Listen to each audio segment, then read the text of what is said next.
Hello everyone, I am Coach Derek and welcome to my Duolingo class. Today, I'll be bringing you the latest comprehensive orientation course for the Duolingo English Test. This session covers 4 aspects: scoring policies, test question types, exam rules, and preparation methods. Let's explore each one in detail. First, let's look at the first part, scoring policies. As shown in the example score report, it contains the test taker's personal information and exam time. But these are not the focus. We mainly pay attention to the score section below. The score range of the Duolingo English Test is 10 to 160 points, with scores incrementing in 5-point intervals. Therefore, scores like 103 or 117 will not appear. All scores end with 5 or 0. In addition, the CEFR level is displayed on the score report. CEFR, the Common European Framework of Reference for Languages, is a standard for measuring language proficiency divided into 6 levels: A1, A2, B1, B2, C1, and C2. A score of 130 corresponds to the C1 level,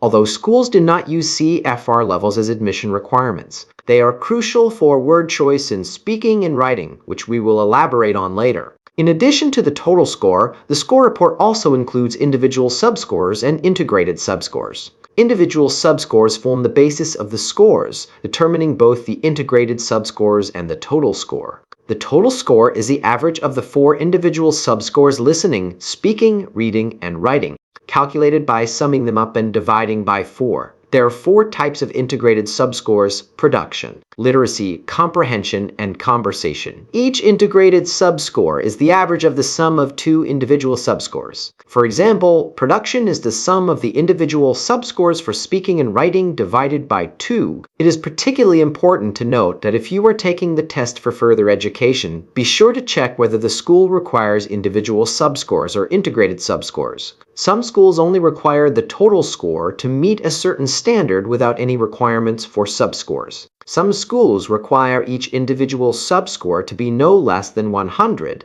and others require each integrated subscore to reach a specific score. Therefore, you should prepare for the test according to the school's requirements for subscores. Additionally, it's emphasized again that scores increase in 5-point increments. For instance, a literacy score of 120 is the average of the sum of the individual subscores for reading and writing. Suppose the individual subscore for reading is 100 and for writing is 135. Their sum is 235, and the average is 117.5.